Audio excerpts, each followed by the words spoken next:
Hello ma team, bienvenue. Aujourd'hui, on va réaliser une recette de chep poisson, chebujun ou chebujaga avec des boulettes de poisson. C'est parti, on va faire tout ça ensemble. Pour réaliser votre chep, il vous faut des légumes, carottes, choux, aubergines, patates douces, potirons, des oignons, de l'ail frais. Il vous faut également du poisson perche du Nil ou capitaine, du gedge, poisson salé et fermenté, du yet, mollusque séché, du persil, un peu d'oignon pour le début de la cuisson et des boulettes de poisson avec des poivrons et des oignons rouges. On va commencer par préparer la farce du poisson avec du persil, de l'ail frais et la moitié d'un piment vert, piment qui est facultatif, avec également du sel et du poivre.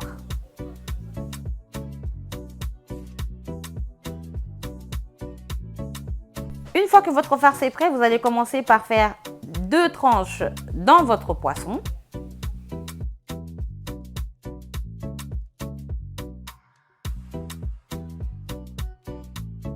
Vous mettez bien de l'espace à l'intérieur et vous allez pouvoir farcir votre poisson avec notre mixture qu'on a obtenue.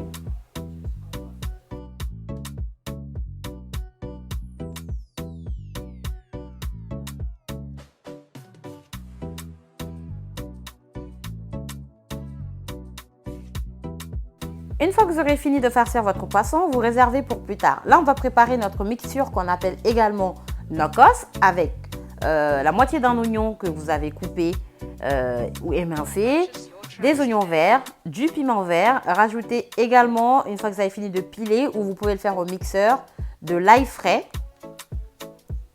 Et vous allez pouvoir mettre aussi du sel et du poivre et un bouillon qui est facultatif. Si vous n'aimez pas les bouillons, ce n'est pas obligatoire. Suite à un contretemps, je n'ai pas filmé la recette des boulettes, mais c'est des boulettes de poisson, plus précisément du tilapia que j'ai fait bouillir. J'ai récupéré la chair, j'ai rajouté du sel, poivre, bouillon, œuf, pain, un peu de farine et j'ai rajouté du persil. Bien sûr, le bouillon est facultatif. Ça prend du temps pour faire les boulettes, mais ça en vaut la peine. Ensuite, vous allez venir rajouter les oignons verts, poivrons rouges et poivrons verts.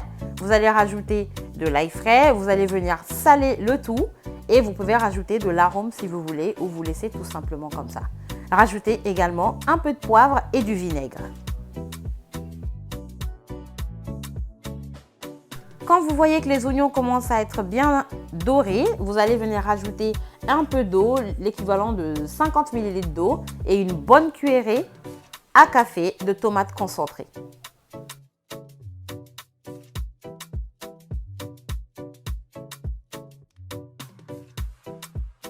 Vous faites cuire le tout jusqu'à ce que l'eau s'évapore et dès que vous obtenez cette texture-là, vous allez pouvoir réserver pour plus tard. Là, on va passer à la cuisson principale. Dans de l'huile bien chaude, vous allez venir faire revenir la moitié d'un oignon émincé avec votre yet. Vous allez venir ajouter du sel, la moitié de notre mixture pour donner plus de goût. Et vous allez venir ajouter environ 5 à 6 cuillerées à soupe de tomates concentrées. Pour avoir un chep bien rouge, laissez votre tomate bien griller.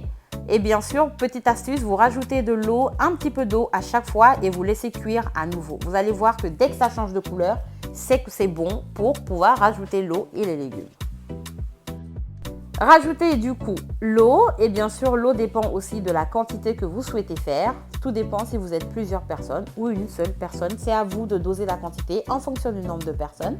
Bien sûr, on va retirer un peu de sauce à la fin. Là, vous rajoutez vos légumes, carottes, choux, aubergines, comme on a vu tout à l'heure, un peu de potiron, de la patate douce et vous pouvez mettre aussi un gros piment rouge. Une fois que ça commence à bouillir, vous allez venir rajouter votre guette du poisson salé et fermenté. Vous rajoutez également la moitié de notre mixture, le restant de mixture.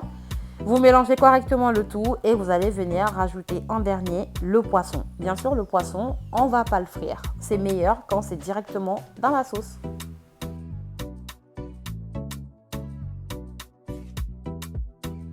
Rajoutez également quelques gombo frais si vous aimez ça et le gombo va nous servir pour faire notre feuille d'oseille ou bissap tout à l'heure. J'ai rajouté une petite boule de tamarin pour donner du goût et un peu de bissap blanc. Ce n'est pas obligatoire pour le bissap blanc. Une fois qu'on constate que les légumes sont cuits, on va les retirer. On va retirer le tout et on va retirer également le poisson. Et comme je vous disais, vous allez venir diminuer la sauce. J'ai enlevé environ 6 à 7 louches de sauce. et je laisse la quantité qu'il me faut en fonction de mon riz. Vous faites cuire votre riz à la vapeur ou au micro-ondes environ 5 à 10 minutes après l'avoir lavé et vous allez venir rajouter dans la sauce et vous laissez cuire le tout tranquillement.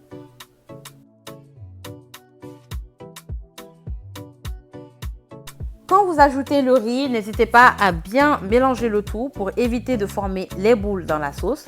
Et ensuite, vous allez pouvoir laisser cuire tranquillement.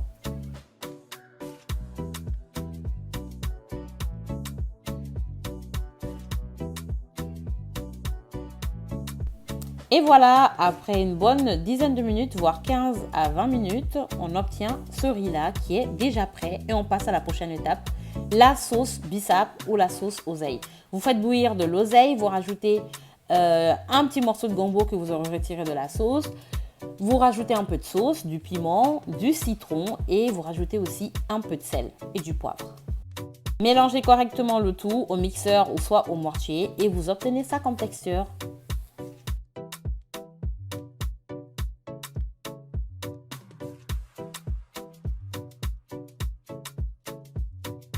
Et voilà la team, la recette elle est terminée, notre chep est prêt, il y a juste à dresser et comme vous pouvez le voir, vous mettez le tout et vous parsemez avec votre sauce boulette, rajoutez du citron pour plus de saveur. J'espère que ça vous plaît, je vous dis à bientôt pour la prochaine recette, bon appétit, bye.